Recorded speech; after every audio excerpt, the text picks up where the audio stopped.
नमस्कार. आजच्या या नवीन व्हिडिओमध्ये तुम्हा सर्वांचे पुन्हा एकदा खूप खूप स्वागत आहे.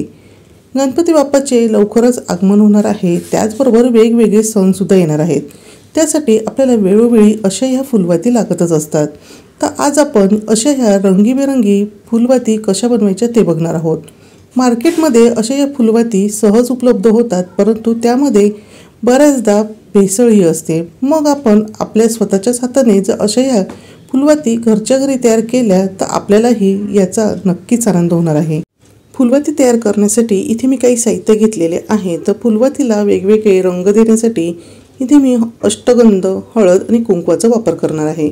त्याचबरोबर माझ्याजवळ जो कापूस होता तर तो असा मी पिंजून घेतलेला आहे. तर असा हा कापूस माझ्याजवळ आहे.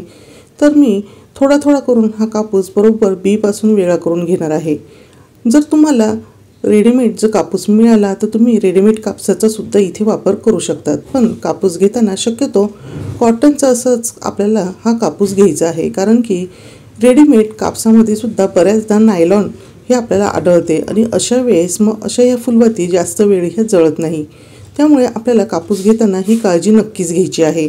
आता आपल्याला जेवढी फुलवात करायची आहे तेवढा कापूस हातावर पुन्हा एकदा पिंजून घ्यायचा आहे. म्हणजे त्यामध्ये जर काही कापसाच्या गाठी वगैरे असतील तर त्यासुद्धा व्यवस्थित अशा मोडल्या जातील.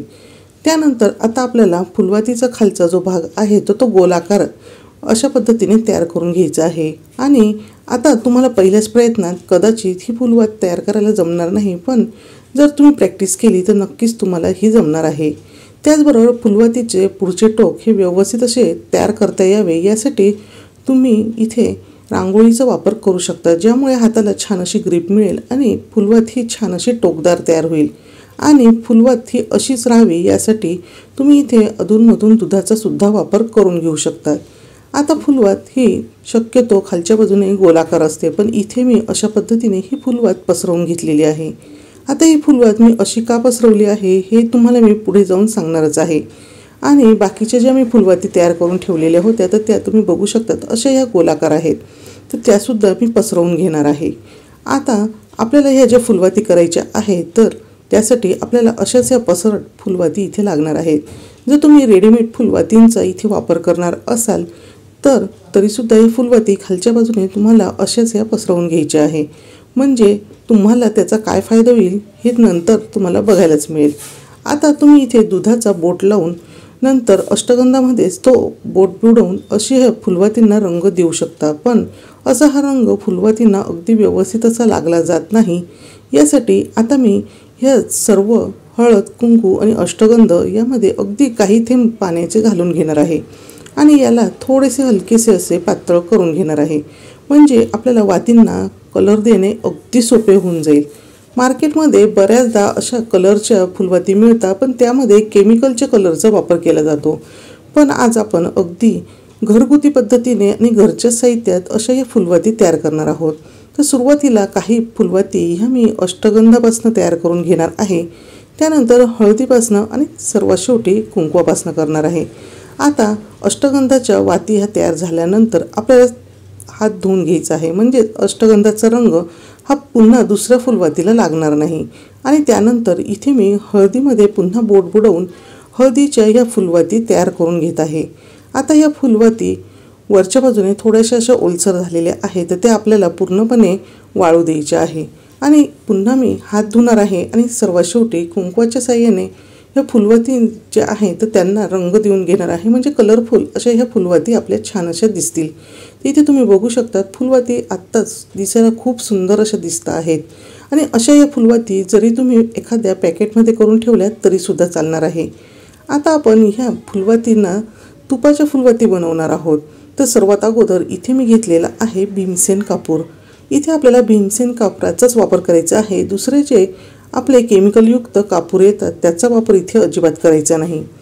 आता कापराच्या अगदी मी छोट्याशा अशा वड्या घेतलेल्या आहे आणि त्याची पावडर करून घ्यायची आहे. साधारणतः आपल्याला इथे अर्धा चमचा कापराची पावडर ही लागणार आहे. दुसऱ्या बाजूला गॅसवर मी 1 वाटी भरून असे गाईचे तूप गरम करण्यासाठी ठेवलेले होते.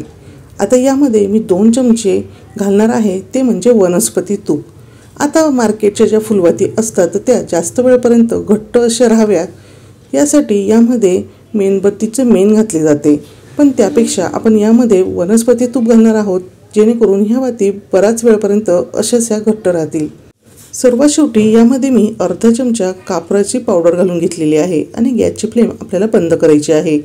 आता इथे आपण साजूक तुपापासून फुलवाती बनवणार आहोत, त्यामुळे ते लवकर नरम होण्याची शक्यता असते, म्हणून इथे मी वनस्पती तुपाचा वापर केलेला आहे। आता फुलवाती करण्यासाठी असे तुम्ही औषधाचे झाकण घेऊ शकता किंवा असे चॉकलेटचे मोल्ड बाजारात मिळतात त्याचा सुद्धा वापर करू शकतात। पण आता मला या औषधाच्या झाकणांपेक्षा हे सिलिकॉनचे जे चॉकलेटचे मोल्ड आहे तर त्यामध्ये फुलवाती करणे अगदी सोपे वाटते। आता तुम्हाला मी सांगणार आहे की आपण खालच्या बाजूने या फुलवाती पसरट का केल्या। तर हे बघा, अशा पद्धतीने आपण या मोल्डमध्ये जर ह्या फुलवाती ठेवल्या तर अगदी हे सरळ ठेवल्या जातात आणि छान अशा उभ्या सुद्धा राहतात, म्हणजेच त्या तिरप्या वगैरे होत नाही किंवा एकाच बाजूला त्या झुकत नाही। त्यामुळेच आपल्याला सर्व फुलवाती खालच्या बाजूने अशा ह्या पसरट करून घ्यायच्या आहे। सर्वात शेवटी इथे मी औषधाचं जे झाकण आहे तर त्यामध्ये सुद्धा फुलवाती ठेवून घेतलेली आहे। जर तुमच्याकडे असं चॉकलेटचं मोल्ड नसेल तर तुम्ही आईस ट्रेमध्ये सुद्धा या फुलवाती तयार करून घेऊ शकता।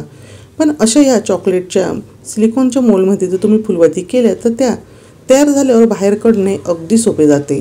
आता आपल्याला यावर तूप घालताना सुद्धा अगदी फुलवातीच्या टोकापासून हे तूप घालायला सुरुवात करायची आहे, म्हणजे फुलवातीच्या टोकांना सुद्धा तूप हे अगदी व्यवस्थित असे लागले जातील। आता आवश्यकतेनुसार या चॉकलेटच्या मोल्डमध्ये आपल्याला तूप हे घालून घ्यायचे आहे। आता तूप घातल्यानंतर जर या फुलवाती एका बाजूला तुम्हाला झुकल्यासारख्या जर वाटत असतील तर अशा वेळेस तुम्ही हाताने ह्या व्यवस्थित करून घ्यायचे आहे। आणि तरीसुद्धा जर ह्या फुलवाती एका बाजूला जर झुकत असतील तर अशा वेळेस हा जो चॉकलेटचा मोल्ड आहे तर तो फ्रीजमध्ये ठेवल्यानंतर अगदी एखाद्या 2 मिनिटानंतर हलकेसे तूप सेट होते आणि त्यानंतर तुम्ही ह्या वाती पुन्हा सरळ अशा करून घेऊ शकतात। तर आता मी ह्या फुलवाती सरळ करून घेत आहे आणि त्यानंतर हे जे ट्रे आहे तर ते मी फ्रीजमध्ये ठेवणार आहे साधारणतः अर्धा ते 1 तासासाठी, किंवा जोपर्यंत हे तूप असे हे घट्टसर होत नाही तोपर्यंत आपल्याला हे मोल्ड फ्रीजमध्ये ठेवायचे आहे। आणि तुम्ही इथे बघू शकता खूप छान अशी आपली इथे फुलवाती तयार झालेली आहेत। तूपही अगदी छान असे सेट झालेले आहेत आणि सगळ्या फुलवाती दिसायला सुद्धा अगदी सुंदर दिसत आहेत। तर तुम्ही इथे बघू शकता ह्या फुलवाती आपण सिलिकॉनच्या मोल्डमध्ये तयार केल्या, त्यामुळे त्या मोल्डमधून अगदी सहजपणे बाहेर काढता येत आहे। आणि या औषधाच्या झाकणामध्ये सुद्धा मी फुलवाती एक तयार केलेली होती, तर ती काढताना थोडीशी अशी तुटलेली आहे। पण जर तुमच्याकडे कोणताच मोल्ड नसेल तर अशा वेळेस तुम्ही असं हे झाकणामध्ये सुद्धा फुलवाती तयार करू शकतात। पण इथे मी तुम्हाला सांगेल की तुम्ही एकदाच असा सिलिकॉनचा चॉकलेटचा मोल्ड जर घेऊन ठेवला तर तो कायमस्वरूपी तुम्हाला उपयोगात आणता येणार आहे। आणि आता ह्या तयार झालेल्या फुलवाती तुम्हाला एखाद्या प्लॅस्टिकच्या कंटेनरमध्ये ठेवून घ्यायच्या आहे आणि हा प्लॅस्टिकचा कंटेनर तुम्हाला फ्रीजमध्ये ठेवायचा आहे, म्हणजे ह्या फुलवाती अशाच ह्या छान घट्टसर राहतील। आणि ज्यावेळेस तुम्हाला आवश्यकता असेल तेवढ्या फुलवाती तुम्हाला काढून घ्यायच्या आहे आणि पुन्हा हा डबा फ्रीजमध्ये ठेवायचा आहे। आता इथे आपण साजूक तुपाच्या अगदी शुद्ध अशा फुलवाती तयार केलेल्या आहेत आणि ह्या बाहेर काढल्यानंतर सुद्धा बराच वेळ अशा पेटत राहायला पाहिजे आणि घट्टसर राहायला पाहिजे, यासाठीच आपण इथे साजूक तुपामध्ये वनस्पती तुपाचा वापर केलेला आहे। मार्केटमधल्या भेसळ त्याचबरोबर छोट्या आकारातल्या अशा फुलवाती घेण्यापेक्षा तुम्ही घरच्या घरी अशा ह्या फुलवाती एकाच वेळेस महिन्याभरासाठीचे सुद्धा तयार करून ठेवू शकतात। आणि या फुलवाती लावताना निरंजनीमध्ये फक्त ही फुलवात आपल्याला ठेवायची आहे, त्यानंतर एक्स्ट्राचे कोणतेही तूप यामध्ये घालण्याची आवश्यकता नाही। आणि या साईजच्या जर तुम्ही फुलवाती तयार केल्या तर यामध्ये तुम्ही 4 ते 5 अर्ध्या सहजपणे म्हणू शकतात, तरीसुद्धा ही फुलवात अशी छान पेटत राहते आणि याचा सुगंधसुद्धा सगळीकडे छान असा दरवळतो। आणि सणाच्या आणि इतर घाईच्या वेळेस अशा फुलवाती अगदी उपयोगाच्या आहेत। तुम्ही सुद्धा अशा या फुलवाती घरच्या घरी नक्कीच तयार करून बघा आणि व्हिडिओ आवडला असेल तर व्हिडिओला लाईक करा, शेअर करा आणि नवीन असाल तर चॅनलला सबस्क्राईब करा। पुन्हा भेटूया अशाच एका नवीन व्हिडिओसोबत।